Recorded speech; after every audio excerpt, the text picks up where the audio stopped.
एक commercial importer ने जो इनकम टैक्स इंपोर्ट की स्टेज पे किया उसको किस तरीके से एडजस्ट करना है, क्या वो एडजस्टेबल टैक्स है, मिनिमम टैक्स है, क्या उसका रिफंड मिल सकता है। आज के इस टॉपिक में हम इसको स्टडी करेंगे। आप देख रहे हैं प्रैक्टिकल लर्निंग हाउस, मैं हूं फ़हीम महबूब।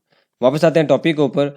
तो आज का जो हमारा टॉपिक है इसमें हम जो इम्पोर्ट्स की कैलकुलेशन है उसके ऊपर छोटी सी एक एग्जांपल देखेंगे, जिसके अंदर हम ये स्टडी करेंगे कि जो इम्पोर्टर जब at the time of import tax पे करता है तो उसने किस तरीके से उसकी एडजस्टमेंट लेनी है। छोटी सी एग्जांपल है, उसके थ्रू हम इसको स्टडी करने लगे हैं।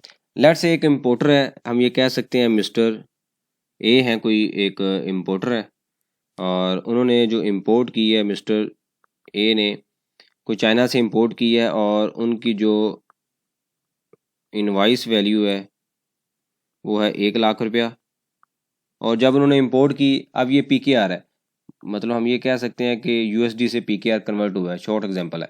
उसके बाद उन्होंने कुछ कस्टम ड्यूटीज़ पे की इसके ऊपर। लेट्स से जो कस्टम ड्यूटी है वो 20,000 पे कर दी है उन्होंने, 20%। उसके बाद कुछ रेगुलेटरी ड्यूटी भी थी इस प्रोडक्ट के ऊपर, फॉर एग्जांपल वो 5,000 है, 5%। तो टोटल जो वैल्यू उनकी बन गई, असेस्ड वैल्यू, वो कितनी होगी, 1,25,000। अब इसके ऊपर जो गवर्नमेंट ने सेल टैक्स अप्लाई किया 18%, फॉर एग्जांपल हम एज्यूम कर लेते हैं कि जो टैक्स बनता है ना वो हम ये कह सकते हैं कि वो हम कह सकते हैं, लेट्स से फॉर एग्जांपल जो भी एक्चुअल टैक्स है वो कैलकुलेट कीजिएगा। हम ये कह सकते हैं 22,500 टैक्स है और टोटल जो वैल्यू आती है ना वो 1,47,500 आ जाता है। ठीक है। अब आपको पता है कि इस वैल्यू के ऊपर क्या होता है, इनकम टैक्स अप्लाई होता है और 5.5% फॉर एग्जांपल इन्होंने इनकम टैक्स पे किया है, तो ये फिगर आ गई ये वाली। टोटल जो वैल्यू है ये at the time of import इन्होंने क्या की, यहाँ पे पेमेंट करने के बाद जो शिपमेंट है वो रिलीज होगी। अब क्वेश्चन ये है कि जी ये जो टैक्स है, ये जो इनकम टैक्स है, क्या मेरे लिए एडजस्टेबल टैक्स है या मिनिमम टैक्स है या ये फाइनल टैक्स है। तो यहाँ पे एक पॉइंट हम क्लियर कर लें, काफ़ी दोस्तों के क्वेश्चन आ रहे हैं और इसमें भी तो क्लैरिटी नहीं है। वो ये है कि ये जो मिनिमम और एडजस्टेबल टैक्स है ना, इसमें कोई डिफरेंस नहीं है। अभी हम एग्जांपल में भी स्टडी कर लेंगे। तो एक ही रजीम है, फाइनल टैक्स रजीम ऑलरेडी ख़त्म हो चुकी है 2 साल पहले। तो इसका मतलब ये है कि ये फाइनल टैक्स तो नहीं है।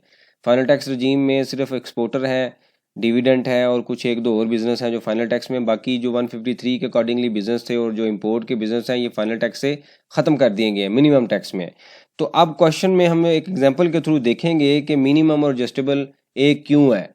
ठीक है। सबसे पहले हम देखेंगे कि इसकी अब जब आप ये चीज़ें इंपोर्ट कर लेते हैं तो ऑब्वियसली इसकी सिस्टम के अंदर आपने रिकॉर्डिंग भी करनी है। तो हम इसकी रिकॉर्डिंग क्या करेंगे, डेबिट, सबसे पहले जो स्टॉक है उसको डेबिट करेंगे इस वैल्यू से। हम एग्जांपल लेते हैं कि इसमें कोई अदर क्लियरेंस चार्जेस नहीं है जो पोर्ट से वेयर हाउस तक आते हैं।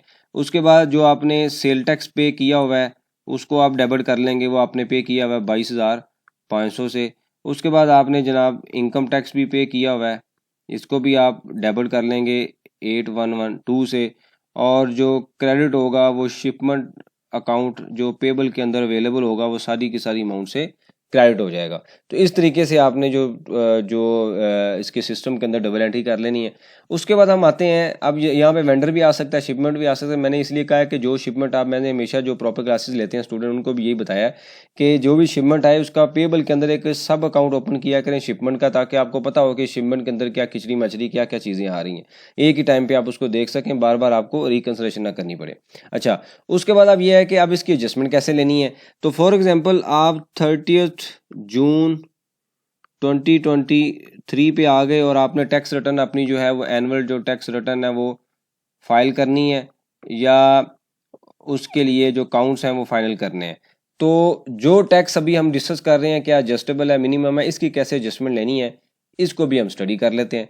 लेट्स से आपने जो 1,25,000 रुपये जो स्टॉक की वैल्यू थी ना, जिस प्रोडक्ट की जो आपने अभी इंपोर्ट की है, और जैसे हमने स्टॉक बुक किया है 1,25,000 इसकी कॉस्ट थी, क्योंकि ये जो टैक्स है ये भी इनपुट टैक्स है, ये भी जो टैक्स है अभी हम देखेंगे एडजस्ट हो जाएगा। तो हमारे लिए कॉस्ट क्या आ गई, 1,25,000 रुपया। अब 1,25,000 रुपये आपकी कॉस्ट थी उसी प्रोडक्ट की, और हम एग्जांपल लेते हैं कि आपने सेल कर दी 1,50,000 रुपये की, तो जो ग्रॉस प्रॉफिट आपका आता है ना वो आ जाता है 25,000 रुपया। फॉर एग्जांपल कोई एक्सपेंसेस नहीं है, हम एज्यूम कर लेते हैं क्योंकि लेक्चर लंबा हो जाएगा, कोई एक्सपेंस नहीं है। ठीक है। तो प्रॉफिट बिफोर जो टैक्स है ना वो वैल्यू कितनी आ गई, 25,000। अब दो सिनेरियो हैं जी, ठीक है, सिनेरियो 1 है और यहाँ पे मैं हाईलाइट कर लेता हूँ सिनेरियो 2 के नाम से, ठीक है। अब देखिएगा कि जब आपने ये 25,000 रुपया आपका प्रॉफिट बिफोर टैक्स है, लेट से आपने इसके ऊपर जो टैक्स है, वैसे तो एक्चुअल पे करेंगे, लेट से हमने टैक्स पे कर दिया 10,000 रुपया, प्रॉफिट आफ्टर जो टैक्स है ना वो वैल्यू कितनी आ गई 15,000, ठीक है।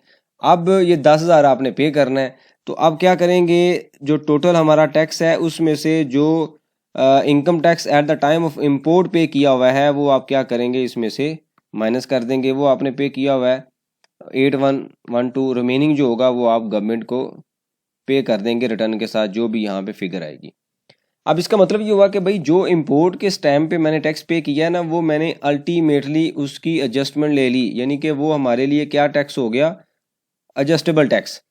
मेरी लाइबिलिटी बनती थी 10,000, at the time of import मैंने पे किया हुआ है 8112, ये मैंने यही फिगर है मेरे ख्याल में 8112 ये ऊपर लिखा हुआ है, ठीक है, 8112 ये जो फिगर है इसकी मैंने एडजस्टमेंट ली और जो रिमेनिंग अमाउंट है मैं गवर्नमेंट को पे कर दी। इसका मतलब क्या हुआ, मेरे लिए क्या टैक्स हो गया, ये एडजस्टेबल टैक्स। अब इसी एग्जांपल को देखते हैं कि मिनिमम टैक्स कैसे है, ठीक है। सेम वही एग्जांपल कैरी करते हैं कि 1,50,000 रुपये की जनाब सेल थी, 1,25,000 रुपये की कॉस्ट है, तो जीपी आ गया 25%, 25,000, एक्सपेंसेस कोई नहीं है, प्रॉफिट बिफोर जो टैक्स है वो कितनी फिगर आ गई 25,000, और यहाँ पे जनाब हमारा टैक्स कितना बन गया है 5,000, ठीक है।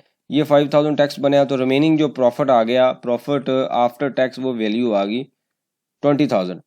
अब ये टैक्स बनता है एज पर स्लैब रेट, ठीक है। यहाँ हम जब एक्चुअल कैलकुलेशन करेंगे या अपनी वर्किंग बनाएंगे तो ऑब्वियसली उस पर एक्चुअल होगा। यहाँ पे एग्जांपल के लिए मैंने टैक्स ले लिया क्योंकि हमने दो सिनेरियो डिस्कस करने थे। अब मैंने जो इंपोर्ट के टाइम पे टैक्स पे किया हुआ है ना, at the time of import, वो मैंने पे किया हुआ है 8112। अब रूल ये कहता है कि जी अगर तो आपका नॉर्मल जो टैक्स है स्लैब के मुताबिक वो ज़्यादा है और इंपोर्ट के टाइम पे जो पे किया हुआ है वो कम है, यानी कि स्लैब ग्रेटर देन इंपोर्ट, ठीक है, ये रूल याद रखें, ठीक है। नॉर्मल टैक्स या स्लैब ग्रेटर देन इंपोर्ट, तो फिर आपने वही टैक्स पे करना है जो आपकी रिमेनिंग फिगर है, यानी कि आप मैक्सिमम पे करेंगे, ठीक है। अब क्या होता है कि अगर आपका स्लैब के मुताबिक जो टैक्स है वो लेस देन है इंपोर्ट, तो जो इंपोर्ट के टाइम पे टैक्स पे किया गया वो क्या हो जाएगा, मिनिमम टैक्स।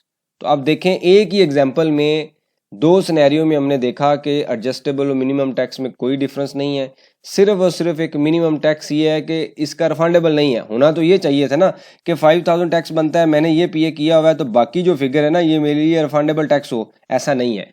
गवर्नमेंट ये कहती है कि जी नहीं ये मिनिमम टैक्स है, उन्होंने ये कहा है कि इतना तो हमसे लेना ही लेना है, लेकिन ज़्यादा बनेगा तो मैं ज़्यादा भी लूँगा। जैसे इस केस में 10,000 बन गया है तो उसने बाकी हमसे ले लिया है। इस केस में 5,000 बन रहा था लेकिन ये उसने हमसे ऑलरेडी लिया हुआ है, तो वो ये कह रही है कि जी ये जो रूल ये कह रहे हैं कि जी मिनिमम टैक्स है, जिसका मतलब ये हुआ कि मिनिमम टैक्स इसकी रिफंडेबल टैक्स हमें, यानी कि इसकी एडजस्टमेंट कोई नहीं मिलनी। तो ये जो अभी कॉन्सेप्ट चल रहे हैं कि जी एडजस्टमेंट हो जाएगी, ऐसा कोई कॉन्सेप्ट नहीं है। फाइनल टैक्स रजीम ऑलरेडी ख़त्म हो चुकी है। तो इस लेक्चर या इस एग्जाम्पल के थ्रू मेरे ख्याल में जो इम्पोर्ट की जो कॉन्सेप्ट है वो क्लियर हो जाने चाहिए। इससे रिलेवेंट कोई क्वेश्चन हुआ मेंशन कीजिए, उसके ऊपर हम डिस्कशन करेंगे ताकि जो लर्निंग का प्रोसेस है ये कंटिन्यू रहे। थैंक यू वेरी मच, जज़ाकल्लाह।